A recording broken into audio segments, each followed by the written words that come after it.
This community we have been able to build as a team here is nothing short of incredible. I think we've gotten shit to trend like 5 of the last 6 days. Today being hashtag PMS Overreaction Monday. Let's head to the Twitterverse and see what some people were overreacting about to their teams yesterday and things that were popping off. What up to number 3 overall trend in the United States? We appreciate you all so much. And there were some incredible answers. And although I assume we didn't get to see them all, we did try to highlight a couple that we found. That's pretty funny.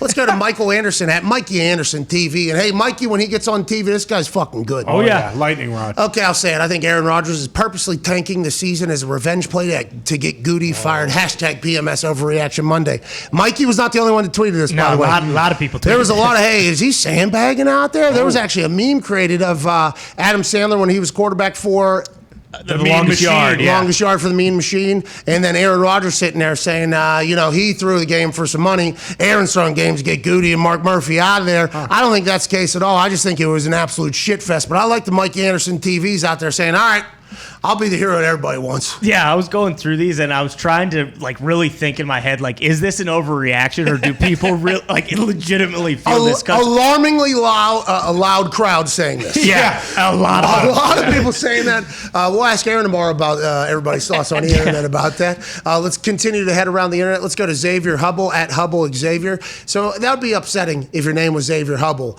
but only Hubble Xavier was available. Yeah. I bet you he was banking on there being no other Xavier Hubble. And then there was an Xavier Hubble, and he's like, fuck it, put the last name first, comma, then first name out there. Shout out to Hubble Xavier. Hashtag PMS Overreaction Monday. Big Ben must have logged on to his Brazzers account during halftime because the Bills couldn't touch us. Can't touch us. I want 2 Brazzers at the halftime, and I grab my pocket. No, all right. That was crazy. That second half looked like a much different football team. We talked in the first half. Ben looked kind of rattled. He didn't look comfortable. 4 new starters on the O-line. It looks like he kind of settled in the second half. Much better performance. Took a load off. Yeah, he did. Damn it, Tito. Told you. There was a couple grammatical errors in that tweet, but obviously you got to do what you got to do. The words got out there. It made sense. At Ryan Urbe, hashtag PMS Overreaction Monday. Dolphins winning the East this year. Hashtag fins up. At Bubba Gumpino, Gumpy, our resident Dolphins fan. This is a Dolphins show. You guys win the East area. Buffalo Bills look like they don't know what they're doing. Lost the second half against Pittsburgh Steelers. New England Patriots lost the ends. Jets. Gonna be a long road with that roster, my friend. And it seems we'll be talking like this till the end. Zach Wilson will make some plays, but all we'll say is it's gonna be a long road. Yeah.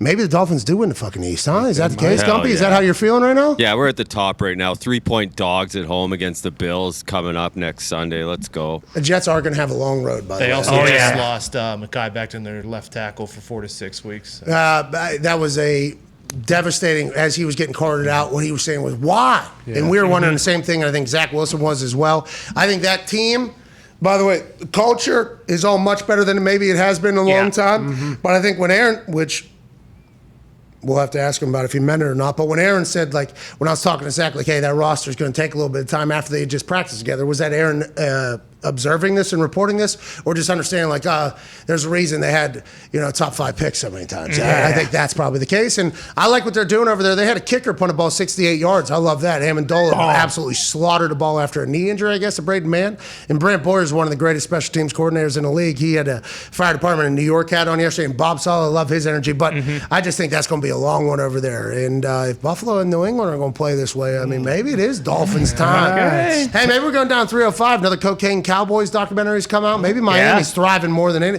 Everybody's moving to Miami. Yep. People are partying in Miami again as if it was back in the day when Miami was the destination spot. The Dolphins are winning. Hey, let's go 305. Let's go Miami. Are you clapping, Connor? You agree? I'm doing a nice little slow clap because we'll see him in the end. It's going to come down to that Week 18 for the Pats. I don't know. The Dolphins might be at the top still, but I know that at the end of the season, it's probably going to be, hey, we got to win this, and then we're in. But if not... Big shout out to Ryan Urbe. Hashtag PMS Overreaction. Mondays here trended in, I think, 4 minutes. We appreciate you all so much. At Jesse Fredrickson, at JFred_33. He used to run the ball for a football teams he played for. hitting number 3-3. And hey, when that 3-3 was hitting the hole, or when 3-3 was scraping over top of the linebacker position, scary. Hey, Jesse Fredrickson did not fuck around on football field. Jesse Fredrickson says, Pat, I don't want to overreact, but the teams out of the NFC best are all going to be a problem for Tampa Bay. Murderers Row went 4-0 yesterday, and none of them were even challenged. Hashtag PMS Overreaction Monday. Seahawks blew out the Colts. Yeah. Now, there's points left on the board, but I think Russell Wilson, if he needed to, he could have won again if he had to. Obviously, everything that happened with the Cardinals and the Titans has led us to believe, holy hell, what the Rams did to the Bears and then the Niners, they ended up only winning by 8, but they were up 20-some. That team set. Yeah.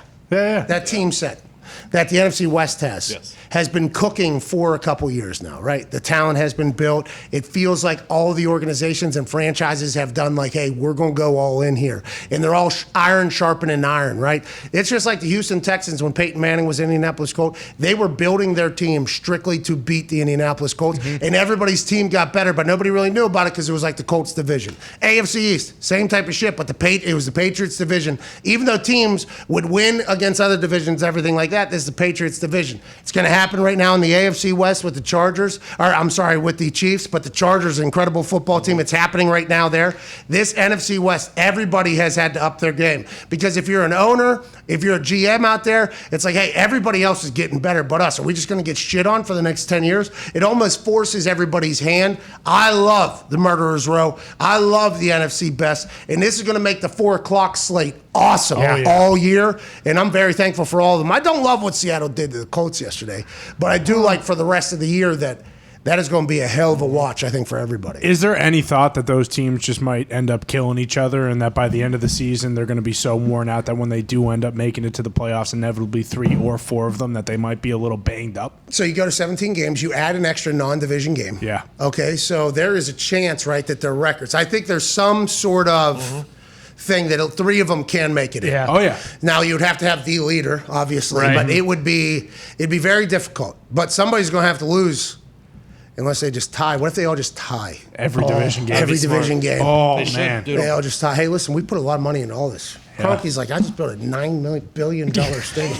SoFi Stadium looked beautiful, by the way. Oh, yeah. So nice. Sean McVay afterwards, by the way, with the ball goes, built this with his money, right? Almost like they're saying, like, Chargers, hey, you kind of like co-signing in this thing. Kroenke ended up doing that, but I mean, that NFC West is awesome. Let's continue to hit the internet streets with hashtag PMS Overreaction Monday. At Sergeant Mo, at Sneakerhead Dad. This guy does have children. He has procreated. Congrats on fornicating and successfully completing his seed pass to an egg receiver, and also still not giving up the love of sneakers. Yeah. All right, hey, listen, we have a baby. We can find money for other shit. I'm still getting my shoes. I'm Sneakerhead Dad, Sergeant Mo. Love Sergeant Mo. I aspire to be like Sergeant Mo someday. Hashtag PMS Overreaction Monday. Nick Sirianni, Coach of the Year candidate. Yeah. Love to hear his acceptance speech live. The Philadelphia Eagles beat the dog shit out of the Atlanta Falcons. Man. Kyle Pitts had 4 receptions or something like that. He's probably going to be a good football player. Okay, we said that. Matt Ryan looked lost out there. Jalen Hurts was fucking balling. Nick Sirianni, he might play rock, paper, scissors with the guys. He might shoot hoops with the guys. He might show them clips of, instead of Joey fucking Chestnut, showing them clips of Takairu Kobayashi. There might be a lot of interesting things that come out of Sirianni's mouth. He had them boys ready to go week 1. Jalen Hurts looked like a baller. The Falcons looked terrible. Coach Sirianni, did you know this is what the team was going to look like? And at this moment, are you feeling a little bit like a stooge, or you feel pretty good about everything that's going on? You in particular, Coach Sirianni. No, not at all, because what I did is I slow played my hand leading up to this game. I talked to a team last night. I said, this is all about logistics. And what I mean by that is, I am a big UPS guy. What can Brown do for you? I don't know if many of you know this.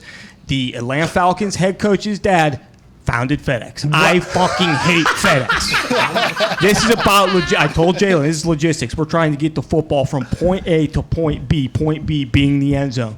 We're going to do it efficiently. We're going to do it effectively, and we're going to win this football game. So all the stuff leading up to this, I knew what we had in store. I knew what the Falcons were going to, Football expect. is a logistics game. It's all about logistics, and I've always been a UPS guy. So I had a little chip on my shoulder competitively. I said, you know what? This guy comes from the nutsack of someone who created FedEx, and I fucking hate FedEx. What can Brown do for you? What's he going to do next week, I wonder? Is he going to be able to inspire the team next week? I wonder, without this deep of a hatred for something related to the head coach of the other team, will he be able to repeat it? I hope so. He was incredible to watch, that Philadelphia Eagles team. It's a new era over there. It's the Sirianni area. It's a beautiful thing. What's up, Diggs? Care if I ask Coach a question? Please. Coach, why do you use a carpenter's pencil in your hat versus just a normal pencil or a pen?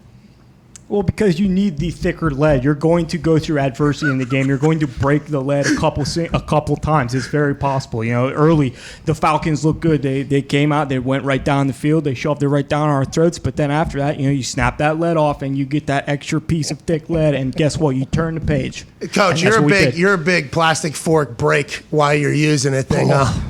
Yeah, and sometimes you're going to get stuff fly on you, and you're going to look like a doofus, and you're going to have to deal with that. But I'll tell you what, that thick lead, that's what our football team's all about. Resiliency, toughness, and always responding when you need to compete. Anytime I see this thick lead, I just think, blueprints are being. Yeah, exactly. They're drawing out. They're drawing out very loose on the blue line thing. That's unbelievable. I do love Sirianni. he's the best. I think I love him mostly because this is my exact thing. Yeah. But if this guy is going to win a bunch of games, let's go.